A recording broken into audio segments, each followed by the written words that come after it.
It is 1783, and the smoke is clearing in the wake of the Revolutionary War.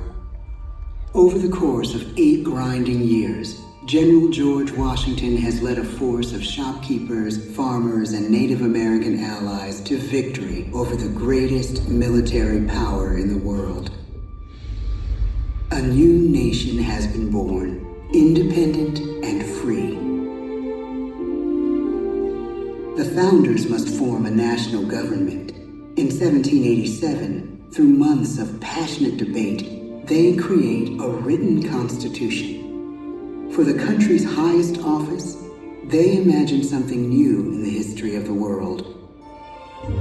A leader not born to power like a king or queen. A leader who has not seized power through conquest.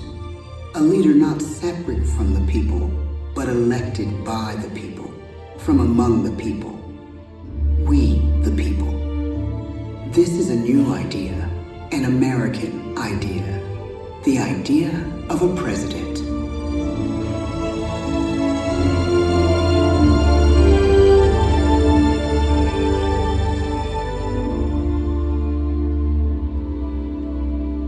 The people don't know exactly what a president will be, but there is little doubt who it will be. George Washington's stature and bearing have marked him as a leader. His integrity has made him a great one. Washington knows that many generals who have led successful revolutions make themselves dictators or kings. Instead, he steps down from power and retires to his home, Mount Vernon.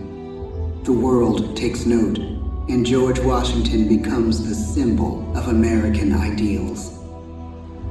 In the first presidential election, it's Washington by a landslide. The only doubt seems to be his own. He writes, "Integrity and firmness is all I can promise." Integrity and firmness is exactly what we need.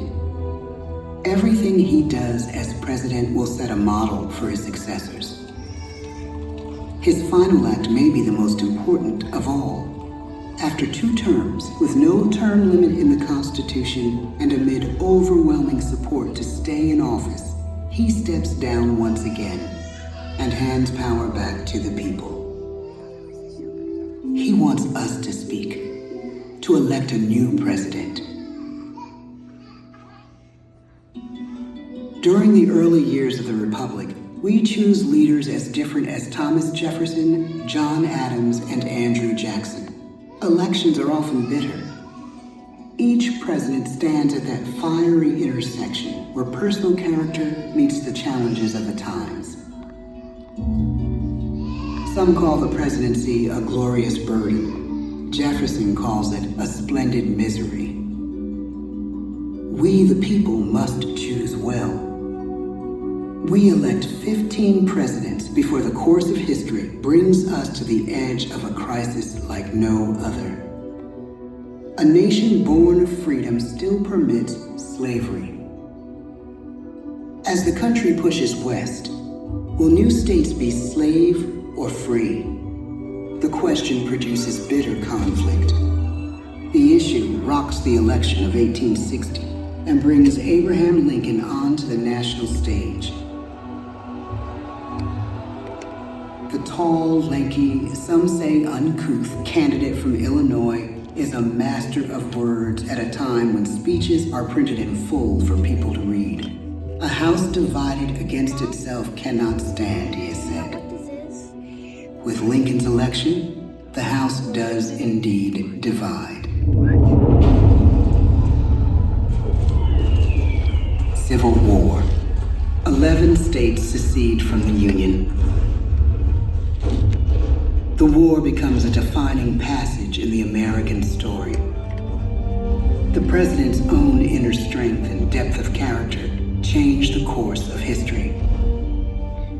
Lincoln had come up the hard way, on the American frontier, desperately poor, with less than a year of formal schooling. His early years were scarred by tragedy, the death of his mother, his sister, his first love. He struggles with depression, but never loses his determination to rise above it.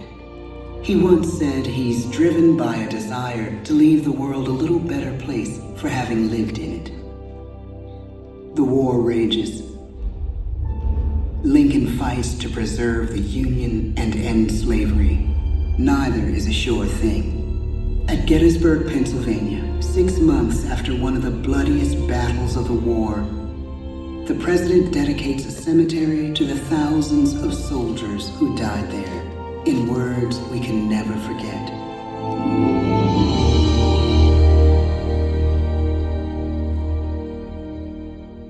"Fourscore-and-7 years ago, our fathers brought forth on this continent a new nation, conceived in liberty and dedicated to the proposition that all men are created equal. Now we are engaged in a great civil war, testing whether that nation or any nation, so conceived and so dedicated, can long endure. We are met on a great battlefield of that war. We have come to dedicate a portion of that field as a final resting place for those who here gave their lives, that that nation might live. It is altogether fitting and proper that we should do this. But in a larger sense, we cannot dedicate, we cannot consecrate, we cannot hallow this ground. The brave men, living and dead, who struggled here, have consecrated it far above our poor power to add or detract. The world will little note, nor long remember what we say here, but it can never forget what they did here.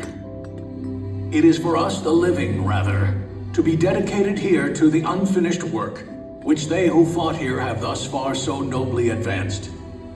It is rather for us to be here dedicated to the great task remaining before us, that from these honored dead, we take increased devotion to that cause for which they gave the last full measure of devotion.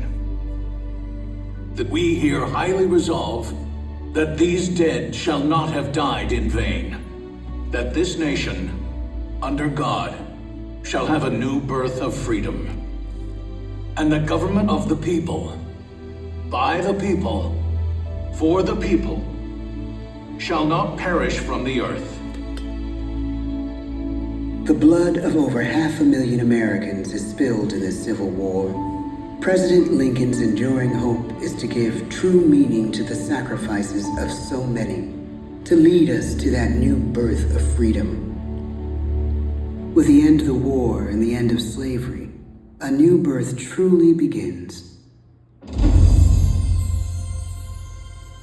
As we roll toward the 20th century, settlers roll west on wagon wheels and railroads connect the nation coast to coast. Millions of immigrants pour in from Europe and Asia. Population doubles. Our economy triples. Our standing among nations rises. We need presidents who can lead both at home and abroad. At the same time, a young Theodore Roosevelt is retreating from New York politics and personal tragedy. The death of his wife and his mother on the same day in the same house. In the Badlands of North Dakota, he rethinks his life and the life of his country. He returns stronger in body and spirit. His renewed energy is just what his country needs.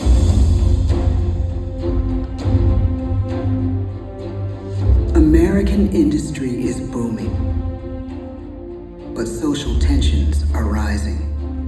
A progressive movement is bubbling up, pushing for change, and change is needed in the working and living conditions in cities.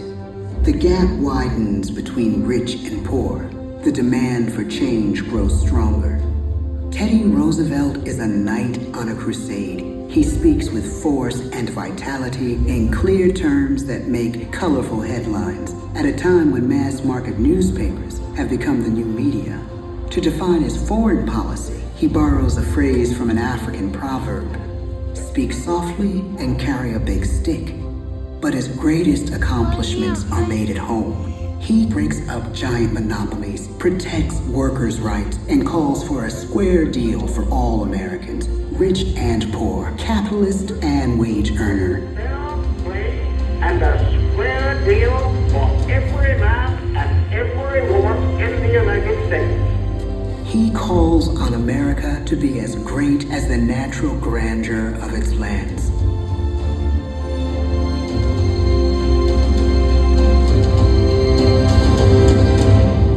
Keep your eyes on the stars and your feet on the ground, he tells us. And we do.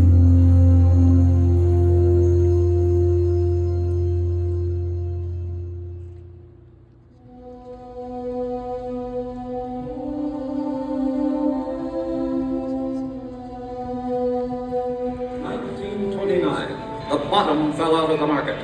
12 million unemployed. The bread lines and the soup. The results of the 1932 election now appear. When we elect our 32nd president, it is the worst of times. The course of history and the course of one president's life again shape a turning point in our national destiny. Franklin D. Roosevelt, paralyzed by polio, knows how to restore the faith of a people paralyzed by the Great Depression. I believe in practical explanation and in practical policy. He has found the inner strength his countrymen now need. He speaks to us like a friend, a neighbor.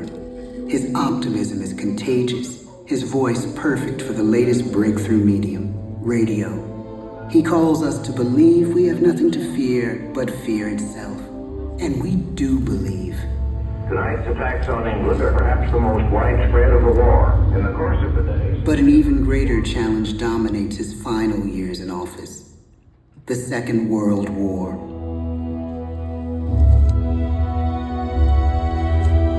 We must be the great arsenal of democracy.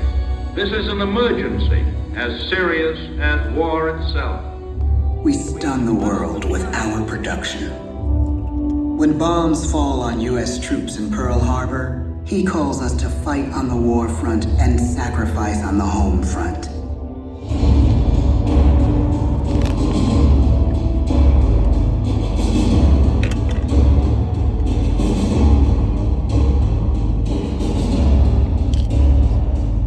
The harder the sacrifice, the more glorious the triumph.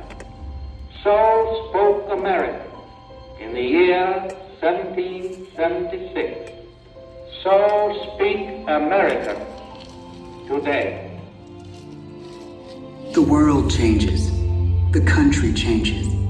And yet, in one sense, what we need most from our presidents has never changed. A guiding vision that calls forth the best that America can be. Will outer space be developed for the benefit of all mankind? Or will it become another focus for the arms race? The choice is urgent, and it is ours to make. Ask not what your country can do for you. Ask what you can do for your country. But really, it's all of us who must overcome the crippling legacy of bigotry and injustice. And we shall overcome. One of the agreements that President Sadat and Prime Minister Begin are signing tonight is entitled A Framework for Peace in the Middle East. Mr. Gorbachev, tear down this wall. You have lost too much, but you have certainly not lost America. I can hear you. The rest of the world hears you. Loving this country requires the willingness to speak out for what is right, to shake up the status quo. That's America. Our presidency is no longer just an idea. It is an idea with a proud history. Ladies and gentlemen, the presidents of the United States of America.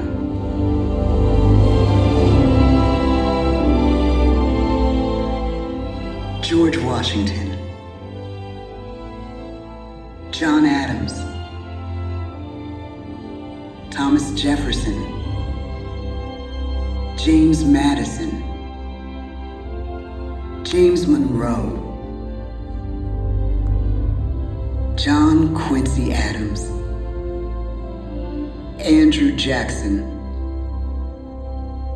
Martin Van Buren.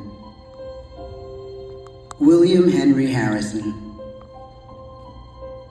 John Tyler. James K. Polk. Zachary Taylor. Millard Fillmore. Franklin Pierce. James Buchanan. Abraham Lincoln. Andrew Johnson. Ulysses S. Grant.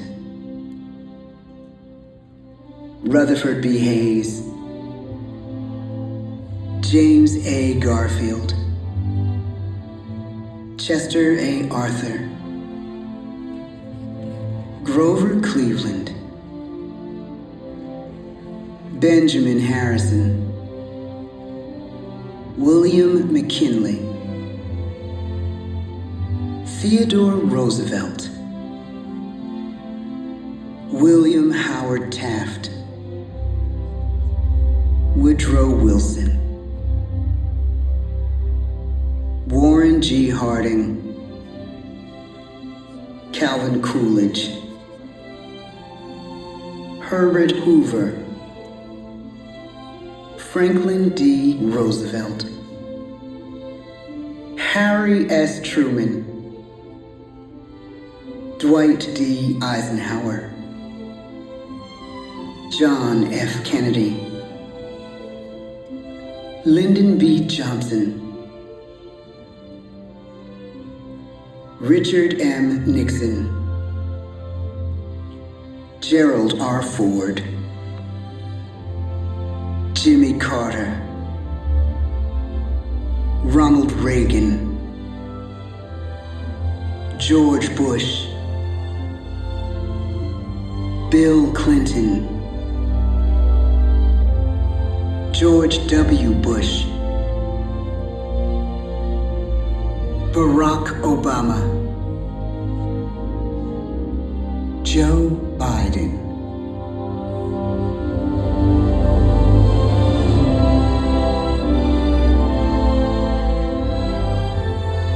And now we come to the present. Once again, we place our trust in the idea of a president, as we have from the beginning. My fellow citizens, no event could have filled me with greater anxieties than that notification on the 14th day of April, 1789, that you had selected me to lead our nation. But it was with the confidence of my fellow citizens that I took an oath. 35 simple words that have been repeated by every American president throughout history. I, Donald John Trump, do solemnly swear that I will faithfully execute the office of President of the United States and will, to the best of my ability, preserve, protect, and defend the Constitution of the United States. So help me God. The presidency of the United States is a role unique in the world, an office entrusted to each president by us, we the people. Therein lies the genius of that new idea, now over 200 years old. A new idea our presidents have turned into a great American idea again and again.